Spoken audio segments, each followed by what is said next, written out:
estemos por favor viendo este video para poder introducirnos al tema de fondo de nuestra clase del día de hoy. Traten de escuchar el audio, por favor.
Entonces, de lo que estamos observando, ¿qué creen ustedes que vendría a ser el concepto de probabilidad?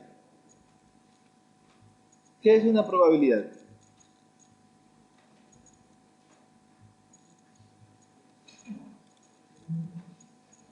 ¿Alguien más? Los conceptos que ustedes me están mencionando tienen que ver con lo que en realidad buscamos, pero quiero darle una connotación un poquito más profunda. Todos tenemos que tomar decisiones cada día. Algunas de ellas son más importantes que otras. Como por ejemplo, qué computadora comprar, si me caso o no me caso con la pareja con la que vivo, con la que estoy, o qué carrera estudiar. Muchas veces no tenemos la certeza de cuál de las posibles alternativas sea la correcta, o no sabemos qué va a pasar en el futuro. Y sin embargo, a pesar de ello, tenemos que tomar la decisión.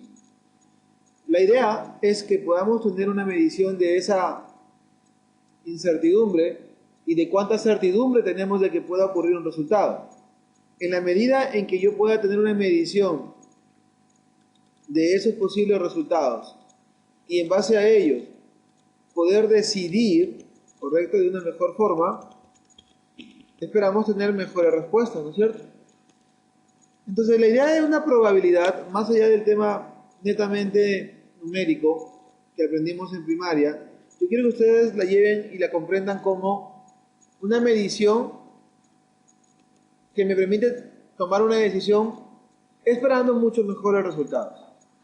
Vamos a definir algunos conceptos básicos.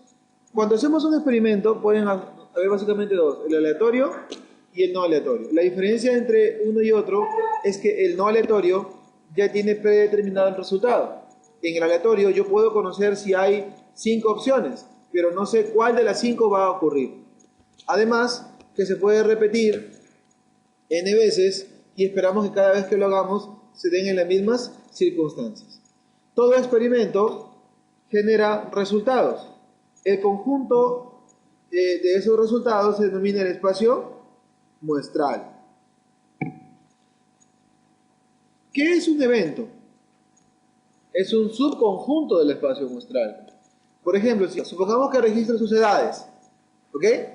De sus edades a mí me podría interesar quiénes son menores de edad, quiénes tienen un número de edad impar, o quiénes son mayores de 20 años. Entonces, de un mismo espacio muestral, yo puedo tener diferentes subconjuntos, o llamados eventos. Los eventos a veces son incluso tan grandes como el mismo espacio muestral. Lo que yo te he alcanzado aquí vienen a ser un conjunto de experimentos con sus respectivos espacios muestrales, tratando de ayudarte a tener una idea de cuáles son las aplicaciones de estos conceptos. El espacio muestral es el universo, considera todos y cada uno de ellos. Ahora bien, ¿qué es lo interesante? Que tiene que ver con la cobranza que le puedo realizar a dos clientes. Si yo voy a cobrarle dos clientes, imaginemos Pedro y Juan, primero voy donde Pedro, toco la puerta de su casa y él puede decidir pagar o no pagar. Recuerda algo, siempre que queremos definir eventos, se tienen que usar letras mayúsculas del abecedario y tienen que ser diferentes para que yo no me vaya a confundir más adelante. Entonces hemos colocado aquí A si es que paga y B si no paga. El primer cliente. Luego voy donde el segundo cliente y también puede decidir pagar o no pagar.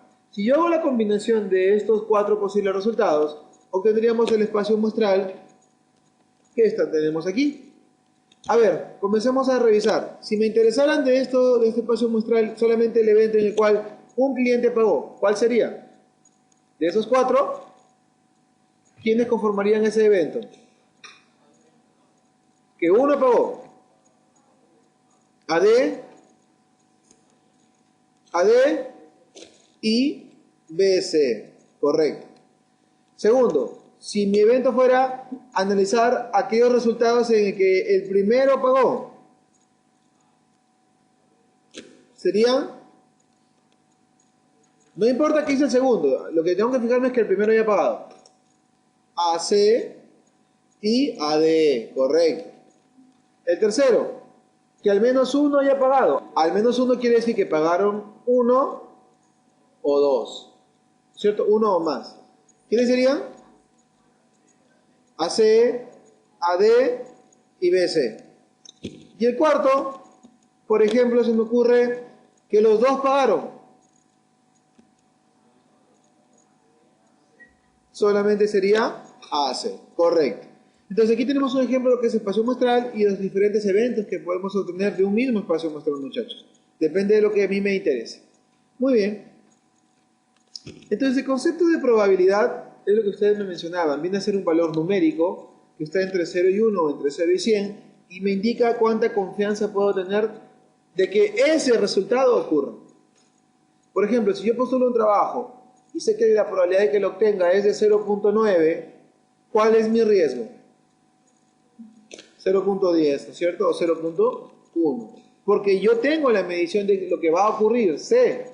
Es muy distinto si, por ejemplo, dijéramos, como en este caso, cuando lanzamos una moneda que es 50 y 50.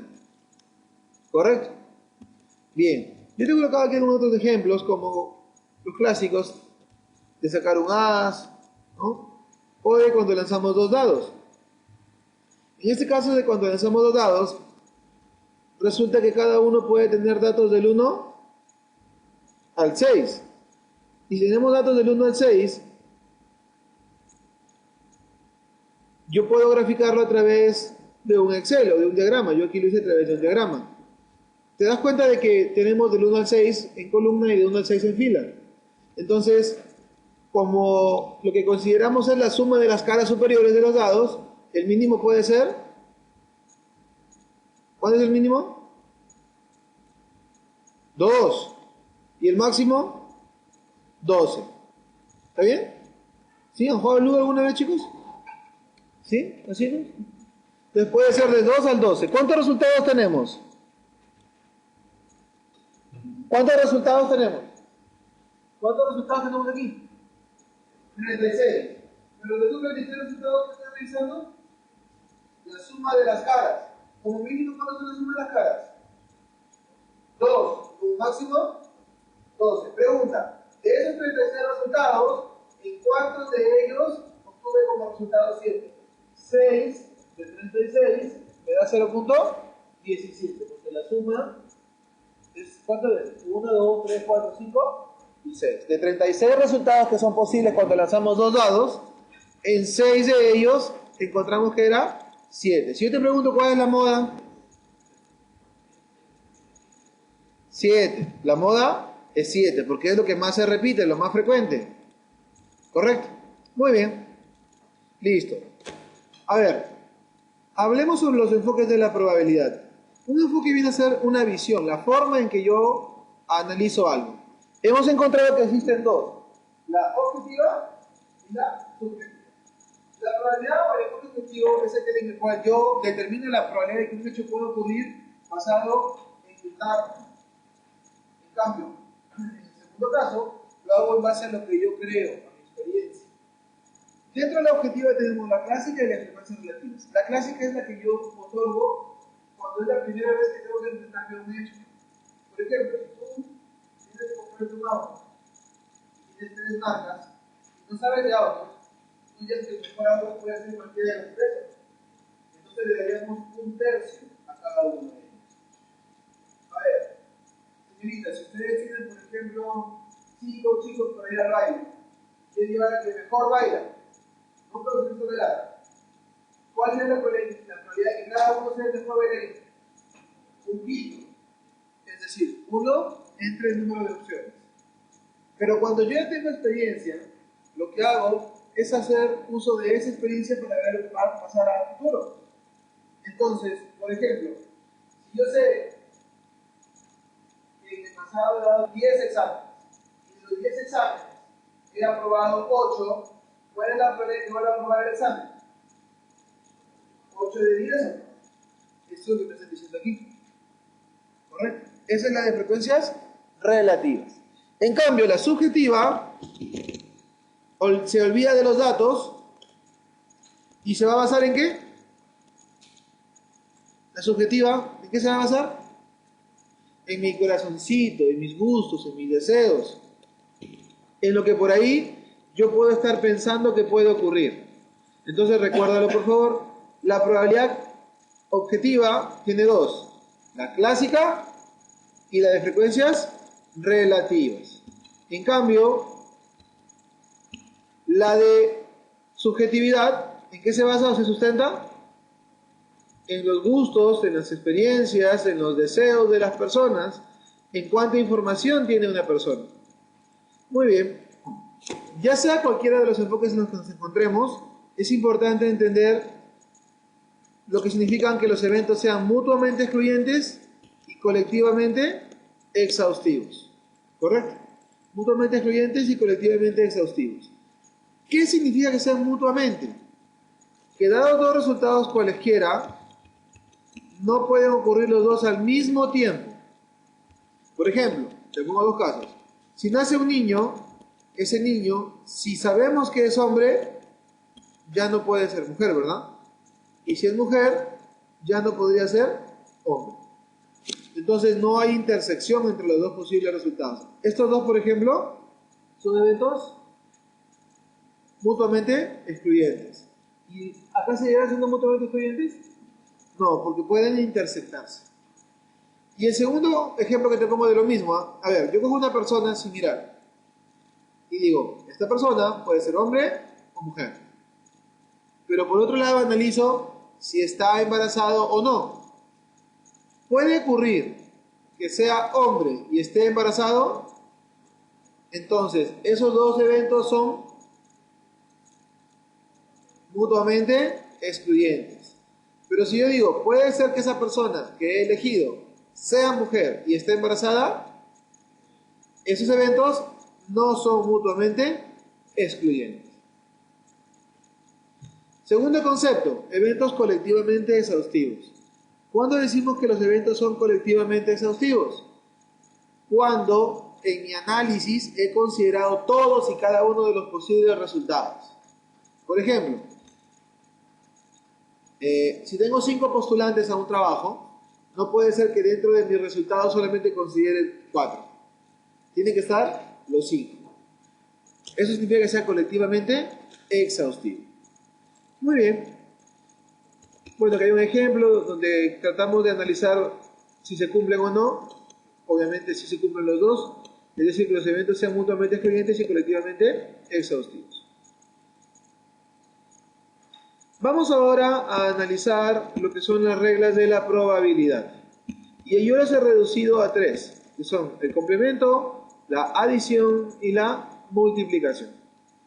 El complemento es el más sencillo de todos y lo que nos dice es que, dado un evento, su complemento es igual al universo, ¿no es cierto?, menos lo que ya tengo. Es decir, 1 menos la probabilidad de que ocurra ese hecho o fenómeno. A ver, si yo digo, tengo 80% de probabilidades de ganar, ¿cuánto es lo que es mi complemento? 20%, que es lo que sería de perder. Lo que me falta para ser igual a la unidad, al total, al 100%. ¿Sí? Bueno, aquí hay algunos ejemplos bastante básicos. A ver, por ejemplo, yo te digo, ¿cuál es la probabilidad, dado estos datos, de que un vuelo llegue a tiempo? 800 sobre 1000, 0.8.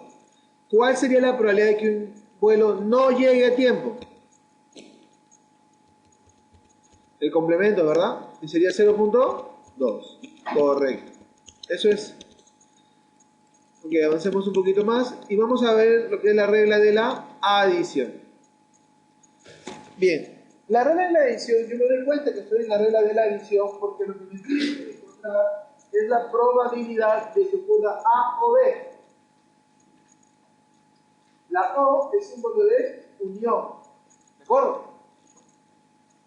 ¿Y esto qué es igual? La respuesta es depende. ¿De qué depende? Va a depender si los eventos son mutuamente excluyentes o no lo son. Si los eventos A y el evento B son eventos mutuamente excluyentes, va a ser igual simplemente a la probabilidad de A más la de B. Pero si los eventos no son mutuamente excluyentes, debo tener un poquito de cuidado, porque si no, a la hora que yo sume, lo que vamos a encontrar es que estaríamos sumando dos veces una área. Miren aquí, si los eventos son mutuamente excluyentes, sumo primero el evento A y luego sumo el evento B, porque son mutuamente excluyentes. Pero si no fueran mutuamente excluyentes, esta sección la estamos sumando dos veces o no. La sumo una vez por A y la sumo otra vez por B. Entonces, eso significa que debemos tener en cuenta esa parte y restarla una vez, porque estamos encontrando que los eventos no son mutuamente excluyentes. Y esa parte, que estoy sumando dos veces, se llama la parte de la intersección. Es decir, A más B menos la área común, ¿sí? Que es la intersección. A esta parte, o esta probabilidad, se le llama la probabilidad conjunta. Entonces, si los eventos son mutuamente excluyentes, A más B. Si no son mutuamente excluyentes, habrá que sumar ambos y habrá que restar esa parte común, porque la estuviéramos sumando dos veces. Muy bien. En este gráfico creo que queda todavía más claro de lo que estoy hablando. ¿Sí? Ok. Vamos ahora a ver un ejemplo. Tenemos aquí el caso bastante claro, bastante, creo yo, directo, donde me dicen que tenemos 500 estudiantes y de estos 500 estudiantes, 300 tienen estéreo y 280 televisión.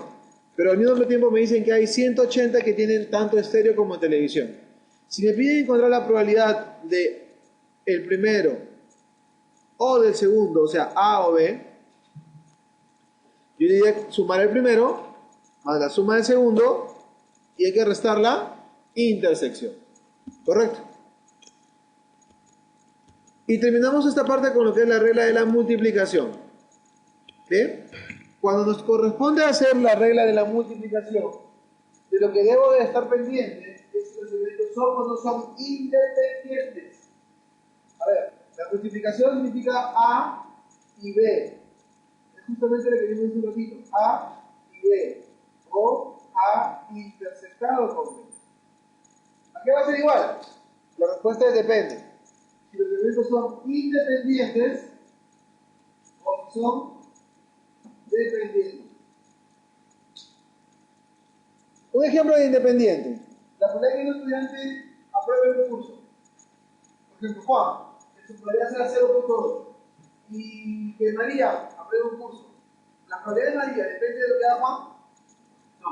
Porque son cada uno de eventos independiente. Es como que te dijera. ¿Cuál es la probabilidad de que un edificio se pueda derrumbar y luego que otro edificio en otro estado de otro país también se derrumbe? ¿Son condicionados? Son eventos independientes. Entonces, cuando son independientes, lo que nos dice la lógica es que debe ser igual simplemente a la probabilidad del primero por la probabilidad del segundo. ¿Okay? Pero ¿qué sucedería si los eventos no son independientes? Bueno, cuando los eventos no son independientes, surge un concepto que se le llama la probabilidad condicional. Piensa conmigo un ratito, ¿ya? Aquí tengo 10 estudiantes. Voy a tomar un examen oral. ¿Cuál es la probabilidad de que uno de ustedes sea elegido para ser tomado un examen? 1 de 10. 1 de 10, ¿eh? Ya lo elegí, yo lo saqué. La probabilidad que el segundo sea elegido, 1 de 9. ¿Estamos de acuerdo? ¿La probabilidad sigue siendo independiente? Ya no, porque ya elegí en la anterior. A ver, les pongo este ejemplo aquí con los plumones, para que lo expliquen más, obviamente. Tengo un cajón, 4 plumones blancos y 2 de rojos. ¿Cuál es la probabilidad que el primero sea rojo? ¿Cuál es la probabilidad que el primero sea rojo? 2 de 6. Y que no sea rojo, 4 de 6. Elige uno. Ella eligió un blanco. ¿Cuál es la probabilidad que el segundo sea rojo? Y que no sea rojo. Pero eso fue porque el primero que ella eligió fue de color blanco. ¿Qué hubiera pasado si el primero que ella elige hubiera sido rojo? La probabilidad que el segundo sea rojo, ¿cuánto sería? Que no sea rojo, cambió. ¿Por qué? Porque el segundo decida si primero cojo un blanco o si primero cojo uno de color rojo. Entonces, esos son eventos dependientes. Muy bien, entonces la probabilidad condicionada sería la siguiente. Si los eventos son dependientes, es la probabilidad del primero por la probabilidad del segundo si yo ya sé que ha ocurrido el primero previamente. ¿Y cómo se lee? Lo que está después del slash es lo que tú ya sabes que ha ocurrido, tú ya conoces. Y lo que está antes del slash es lo que tú quieres saber. ¿Correcto? Lo que está después del slash es lo que ya ocurrió. Y lo que está antes del slash es lo que tú quieres saber. No es igual B dado A que A dado B. Repito, no es igual B dado A que A dado B. Ok.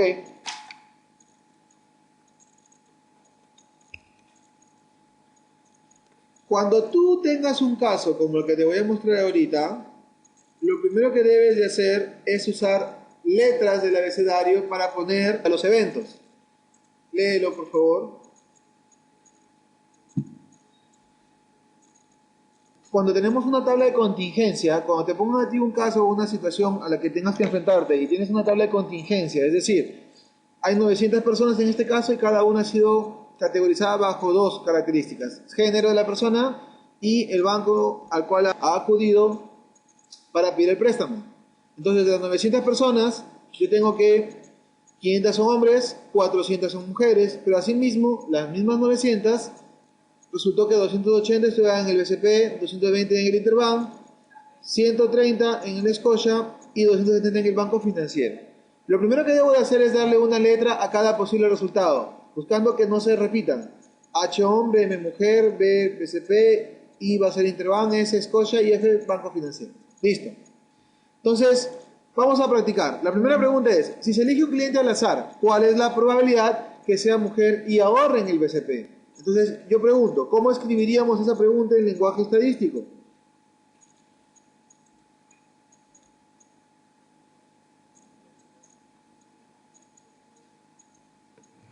¿Cómo la escribimos? Sería M, la probabilidad de M y B, ¿no? Ok. De las 900 personas, ¿cuántas cumplen con las dos características del tipo tiempo? ¿Cuántas? ¿110 o 170? 110, correcto. Hay 110 que cumplen con las dos características del tipo tiempo. 110 de cuántas? De 900. ¿Por qué de 900? Porque siempre que sea una cruzada, va a ser en base al total global. ¿Ok? Del total de personas, ocurre lo que te estoy comentando. Listo. Segunda pregunta. Si tú sabes que el cliente es mujer, ¿cuál es la probabilidad que ahorre en el BCP? Entonces sería B. Si yo sé que es mujer. Mira tu tabla. De todas, entiendo que tú sí sabes que es mujer. Entonces, de 900, ¿en cuántas me voy a fijar? En 400, ¿sí o no? Y de esas 400 mujeres, ¿por quiénes te preguntan? ¿Por quiénes? Por el BCP. De esas 400, ¿cuántas son del BCP? Entonces, ¿cuál sería la probabilidad? 110 de 400. A ver, le agrego otra pregunta que no está ahí. Y si yo dijera, ¿cuál es la probabilidad que sea mujer si yo sé que es del BCP? ¿Por qué es el anterior? ¿Qué es lo que yo sí sé? ¿Qué es lo que yo sí sé? Que es del BCP. ¿Cuántas son del BCP? 280. Y de estos 280, ¿por quiénes me preguntan? Por las mujeres. ¿Sería 110 de 280? Eso para que tú veas que no es igual A dado B que B dado A. Muy bien. Ok, entonces yo te voy a pedir que ahora tú completes estas preguntas, por favor, en tu cuaderno. A ver, trabájenlas.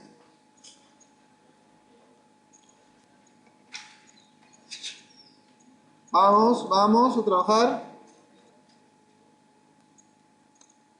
¿Cuánto sería que sea hombre y sea del banco financiero? 150 sobre 900. La siguiente, que sea hombre si yo sé que es del banco financiero.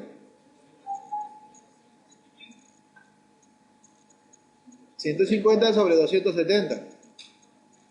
Porque yo sé que es del banco financiero. La siguiente, que sea el banco financiero si yo sé que es hombre. 150 sobre 500. Y la última, que sea hombre o sea del banco financiero.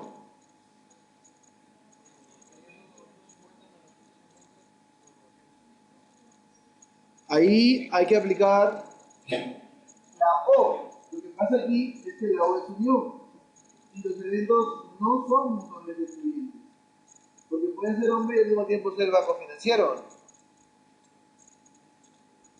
Entonces sería la probabilidad de que sea hombre más la de financiero menos la intersección de ambos.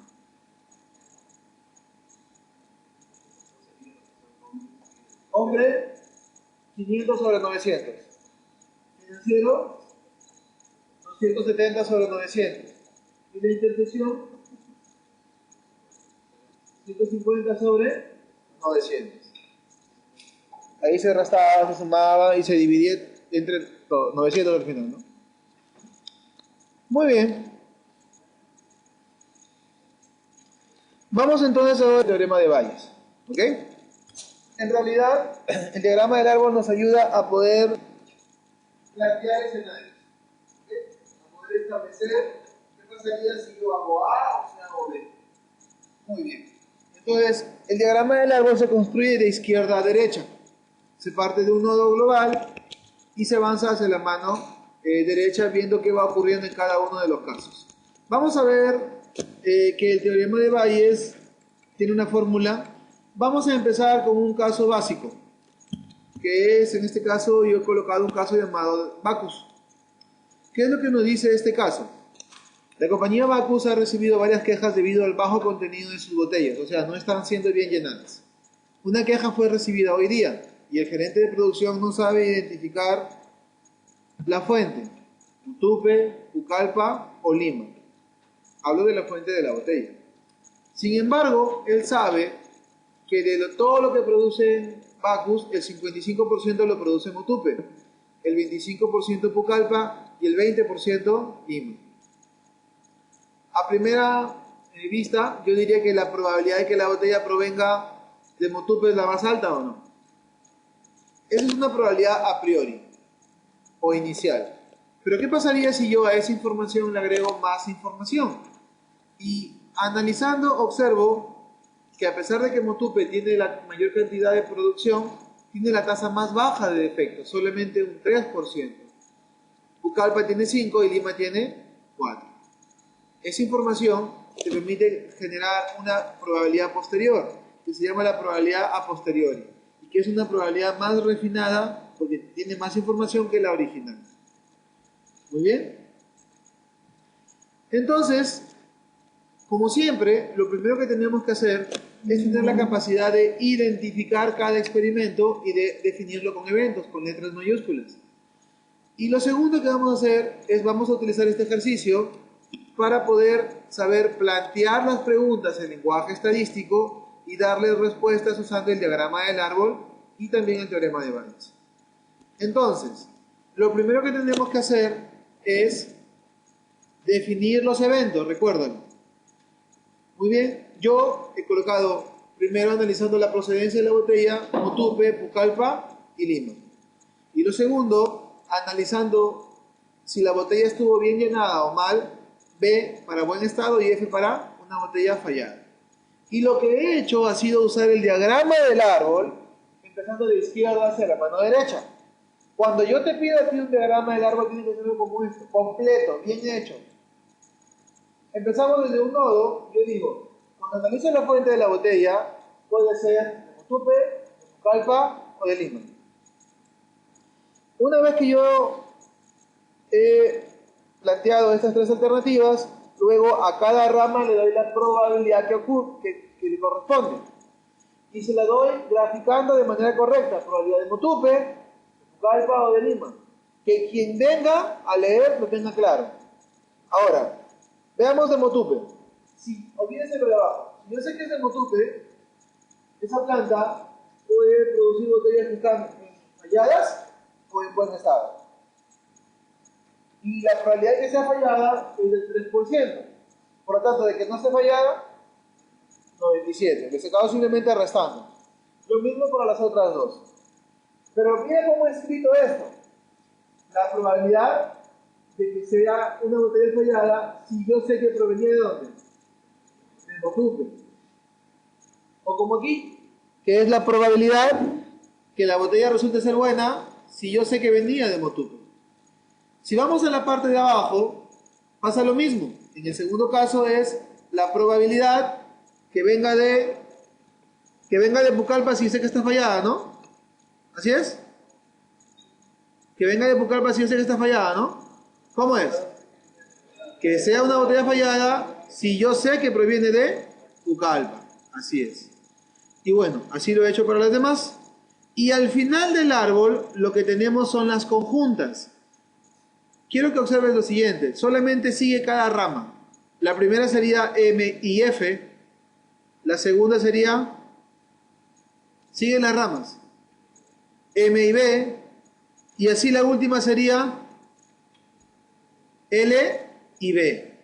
¿Y cómo se calculan así? Simplemente multiplicando las ramas. Observa.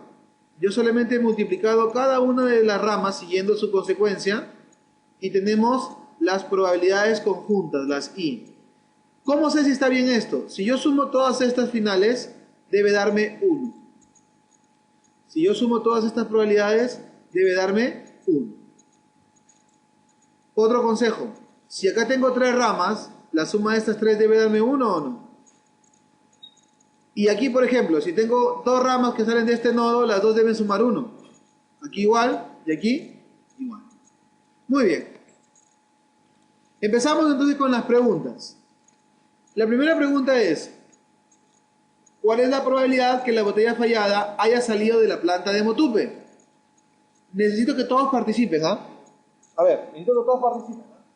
¿Cuál es la probabilidad que la botella fallada haya salido de la planta de Motupe? Lo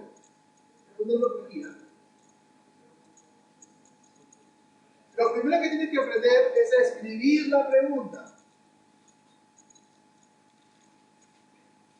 La probabilidad de que sea de Motupe si yo sé que estaba fallada. Esa es una condicionada. Pregunta. Si tú te das cuenta en el árbol, ¿las condicionadas están aquí o no? En la parte intermedia. Pregunta. ¿Está esa condicionada en el árbol? ¿Está esa condicionada aquí? Señoritas. Pero acá tengo yo la respuesta, F dado M, ¿no es eso? ¿No es ese acaso? ¿Caballeros? No, porque no es igual A dado B que B dado A. Entonces, cuando yo tenga un árbol y no le encuentro la condicionada, ese es un término de tres valles. Lo voy a dejar para el final. La pregunta B. ¿Cuál es la pregunta B? ¿Cuál es la probabilidad que una botella sea de Motupe y esté en buen estado? M y B, ¿no es cierto? Motupe y en buen estado. El objetivo está bastante claro. M y B. ¿Dónde las busco? ¿Dónde van las I? ¿Dónde están las conjuntas, las I? ¿Al final o no? ¿Cuánto es? ¿Cuánto es M y B? ¿0 punto? Ya lo tengo ya. Como ya lo había trabajado, ya lo tengo. 0.5335. Siguiente pregunta.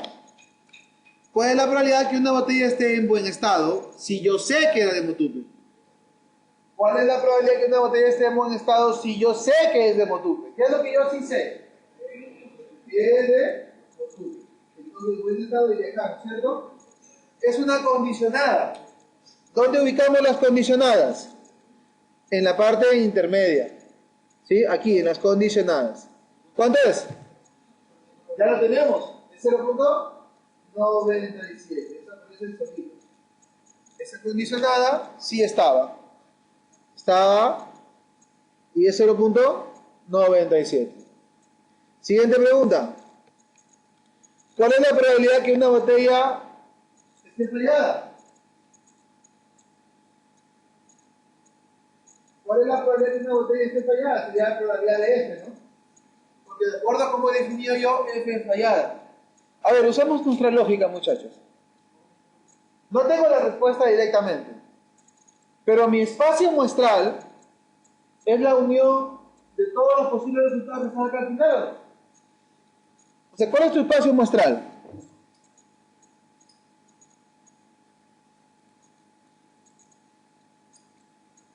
¿Cuáles son todos los posibles resultados que podemos tener en este experimento?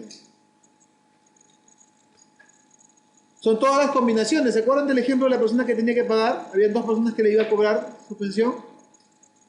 Entonces, mi espacio muestral está conformado por todas y cada una de estas posibles combinaciones, ¿o no? ¿Está bien? Ya, ahora ayúdame. De todas ellas, ¿por qué me está preguntando? Por las falladas. De todas, ¿cuántas son falladas? ¿Cuáles? ¿Cuáles? Que sea de Motupe, que esté fallada, más la de Pucallpa y que esté fallada. Si sumo esas, ¿no tengo todas las falladas? Claro.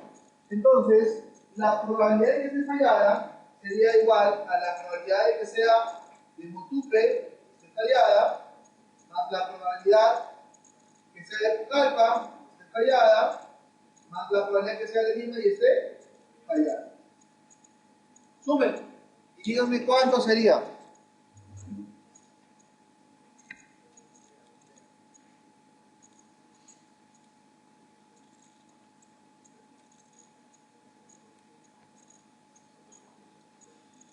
Súmenlo.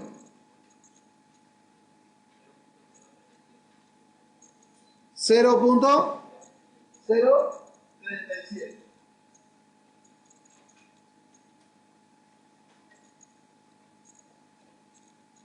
¿Ve? Ustedes saben, la última pregunta, si no me equivoco, la E, si no me equivoco, la última pregunta E, era, ¿cuál es la probabilidad que una botella sea de Lima si qué? ¿Cuál es la probabilidad que una botella sea de Lima si yo sé que está en buen estado? Entonces sería probabilidad de L dado B. Eso es lo que lo buscaríamos. Cuando es una condicional la buscamos en medio, ¿sí o no? ¿Está o no está? ¿Está o no está? No está. Ok, no está. Entonces, cuando no está y es una condicionada, aplicamos bayes. ¿Correcto? Cuando es una condicionada y no está aquí, aplicamos bayes. Cuando está aquí en el centro, hemos dicho que aplicamos bayes. Fácil. Mira acá. ¿Qué es lo que yo sí sé? Que estaba buena. ¿No es cierto? Que era una buena botella, bien llenada. De todas las respuestas, ¿en cuántas de ellas yo sé que la botella fue bien llenada? En M y B,